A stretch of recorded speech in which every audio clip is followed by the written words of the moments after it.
YouTube channel. So ayan nga po mga ka-stars, good morning. And ngayong umaga po, napag-isipan ko na maglinis ng aking kwarto dahil mukhang dinaanan ng bagyong Karina. Actually po, dapat may nakaraan pa yung schedule ko na maglinis ng kwarto. Kaya lang, may mga tahiin po kami na tinapos ni Mother, so yun po muna yung mga inuna namin tapusin. Nung natapos na po namin lahat ng tahiin mga ka-stars, ay ito po, hindi na ako nagtutumpik-tumpik pa na linisin itong aking kwarto dahil medyo maalikabok na rin. Tapos gusto ko na rin pong palitan itong bedsheets, cortinas, mga punda at yung kumot ko po.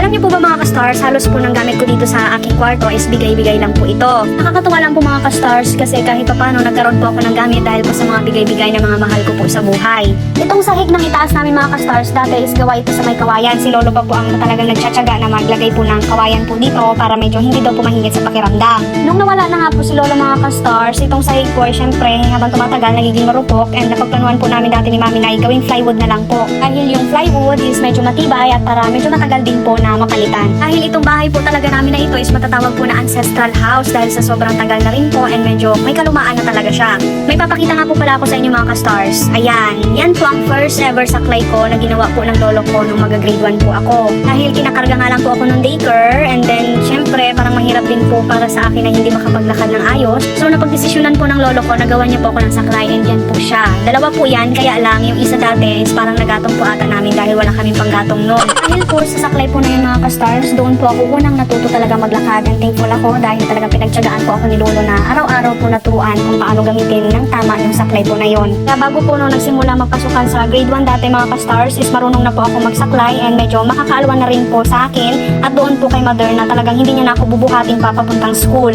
Ay ang dalawang karton po na yan na maliit mga ka-stars ay ang aking mini alkansya. Sa tuwing may mga barya po ako ay dyan ko po hinuhulog. Yan po ay hulog piso tapos hulog po 5. Para in case po na walang gaanong pera ay talagang may maidudukot po sa alkansya mga ka-stars. Kapag ganitong naglilinis nga po ng kwarto mga ka-stars, talagang ako na po ang nakatoka. Kwarto ko po at kwarto po ni Mother. Kahit alas 8 pa lang po ng umaga rito, talagang mainit na mga ka-stars, lalo na at medyo mababa rin yung bubong natin. So parang nagre-reflect din po yung init dyan. So ayan nga po, nagsisimula na po ako mag-agiw-agiw, magtanggal-tanggal ng mga lawa-lawa dyan sa mga gilid-gilid, dyan sa may bubong. Medyo nakakangalay nga lang po sa kamay ang gantong gawain mga ka-stars, pero mas mainam na po ito para matanggal yung mga lagim dyan sa mga gilid-gilid. So itong kurtina naman po ang tatanggalin ko para yung mga lawa-lawa po dyan sa gilid is matanggal din. Kung nakikita nyo po mga ka-stars, butas na po yung dingding nitong kwarto ko dahil syempre sa kalumaan na rin po ng mga plywood. Kaya itong kurtina na lang po na ito mga ka-stars ang inilagay ko para matabunan yung mga butas dito sa gilid. Kung makikita nyo po mga ka-stars, yung dalawang nakadikit po na yan sa dingding, hindi ko na po talaga tinatanggal yan. At saka matagal na rin po talaga yan na nakadikit dyan mga ka-stars dahil dati itong kwarto po namin is nasa 2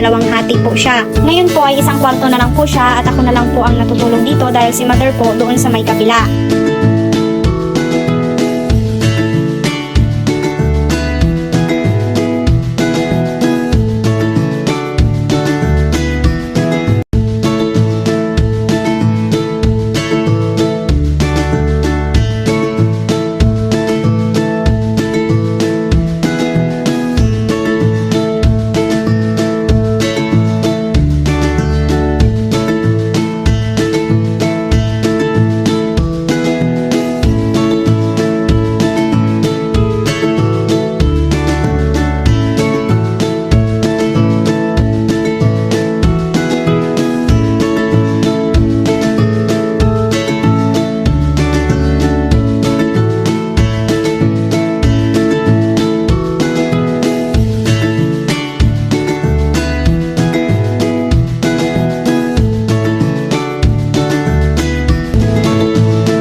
video po muna para kunwari may nabago din sa aking paglilinis dito sa aking kwarto. Kahit sabihin maliit lang po itong space ng kwarto ko mga ka-stars, medyo natagalan din po talaga ako sa paglilinis. Bukod sa sobrang init po dito, talagang tagaktak sa pawis.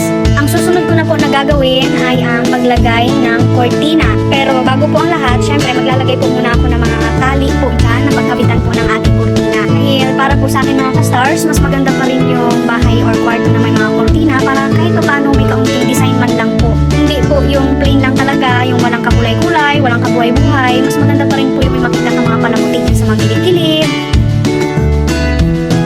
So, ayan po ang aming mahiwagang baul mga ka-stars. Ang laman po niyan ay cortina, punda, kumot, or bedsheets. Yan po ay namana pa po namin sa aming lolo at sa aming lola. Dahil noong mga panahon po nila mga ka-stars is hindi pa naman uso itong mga Durabox po na ito. Ang uso po talaga sa kanila noon ay ang baul. Hindi ko po alam kung sa panahon po ngayon may mga ganyan pa pong baul na nag-i-exist sa iba. Pero dito po sa amin, ayan, napapakinabangan pa po namin yung baul po nila.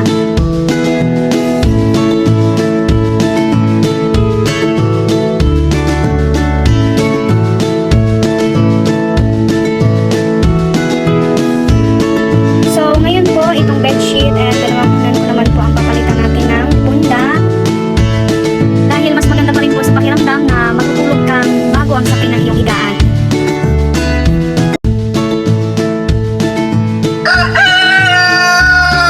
Sarap na sarap ang tulog ko dyan mga ka-stars dahil nakapaglinis na tayo kahapon at ngayong umaga po ay umuulan po dito sa amin. Dala na ko rin po siguro ng habagat na sinasabi po nila. Pero mamaya po siguro iinit po ulit dahil gano'n naman po ang panahon dito sa atin. Hi guys, good morning. Nagigising ko lang po and medyo kumalaw.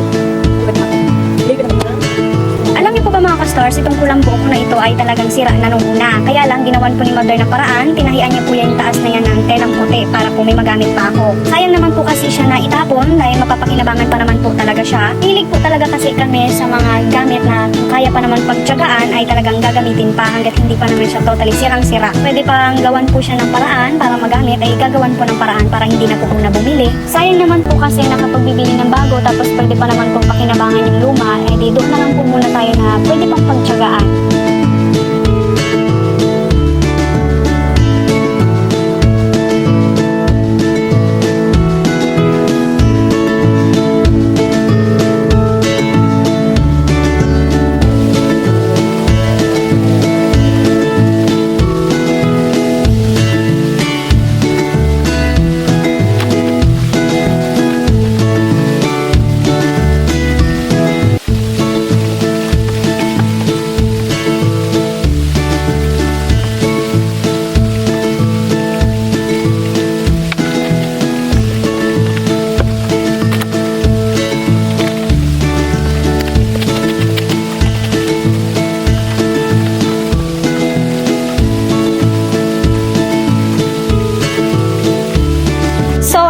Stars, don't forget to like, share, subscribe, and click the notification bell para updated ka sa aking mga susunod na videos.